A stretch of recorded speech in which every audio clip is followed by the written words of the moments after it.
আসসালামু আলাইকুম সবাইকে। আজকে খুব একটা জনপ্রিয় পিঠা তৈরি করা হবে, মানে দেশের বিভিন্ন অঞ্চলের মানুষ সবাই এটা চিনে।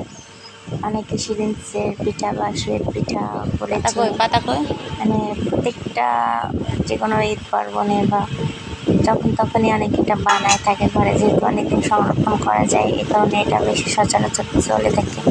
তো আজকে আমরা এটা বানাতে বসে গেছি। তো মা আটাগুলো খুব সুন্দর করে বেটে নিছে। এরপর এখানে আমরা কাঁঠাল পাতায় তৈরি করবো। কাঁঠাল পাতার ইঞ্জেকশন দেওয়া যে সিরিঞ্জটা ইউজ করা হয় সেটা। তো কাঁঠাল পাতাগুলো আমি খুব ভালোভাবে তেল মাখিয়ে নিচ্ছি।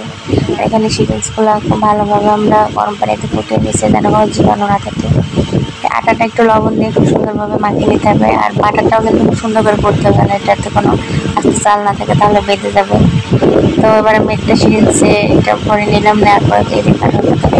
এতে কোনো একটা ইয়ে করা লাগে না যে খুব একটা ভালো ডিজাইন করতে, অনেকে করে ধৈর্য সহকারে তেন তেন করে একটা ডিজাইন করলেই হয়ে যায়। তো আমি যেন তেন করে যে একটা ডিজাইন হয়ে গেল দেখতে, একটা ফুল ফুল।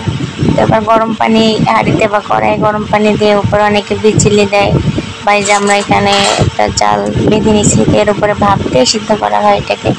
তো এই যে মা এটা হাঁড়ির উপরে ভাপ দিয়ে সিদ্ধ করে নিতেছে। সিদ্ধ করার পর এগুলো কিন্তু রোদে খুব সুন্দর করে শুকাইতে হয়।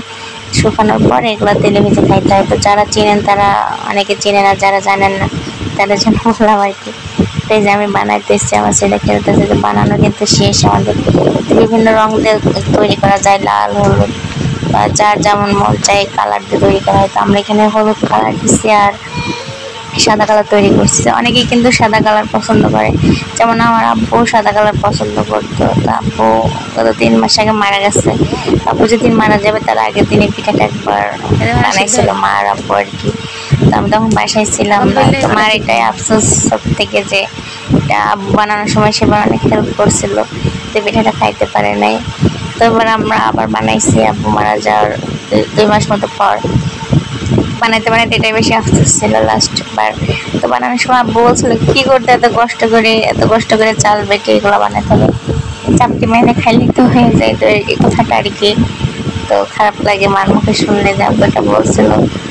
আসলে একটা কষ্টের কাজ, অনেক কষ্ট করে বাটা লাগে। অনেকে মেশিন দিয়ে তৈরি করে এটা।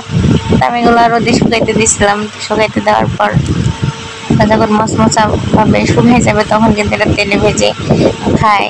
তো অনেকে আছে উপরে একটু চিনি ছিটিয়ে দেয় খাওয়ার সময়, যেটা অনেক ভালো লাগে। তো এইগুলা কিন্তু ছোট থাকতে আরো অনেক সুন্দর করে বানাইতাম, মানে 2-3টা কালার দিতাম, তারপরে ডিজাইনটা অনেক সুন্দর, অনেকগুলো অফ করে ডিজাইন করতাম। তো ওইভাবে কিন্তু ডিজাইন করা হতো।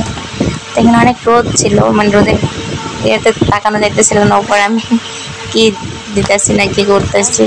ক্যামেরা অন করে আমি এখানে দিতেছিলাম। এত রোদ, একদিনে শুকায় একবার মচমচা খাই যায়। তার মানে যে সবগুলা শুকাইতে দিতেছি। এখানে কিন্তু অনেকগুলো বানানো হয়েছিল, প্রায় 1 কেজি চাল মতো বাটা হয়েছিল। বাটাগুলো সবগুলো বানানো হয়েছে, যেহেতু এটা বাসায় থাকবে আমি ঢাকাতে নিয়ে আসবো, আপুদের দেওয়া হবে, সেই কারণে বানানো হয়েছিল। তো এই যে ডিজাইনগুলো অনেক পাতা পাতা সাইজে দেখা যায়, যেহেতু পাতায় তৈরি করা হয়। তো সবাই এটা বানাবেন, বানিয়ে খাবেন। আল্লাহ।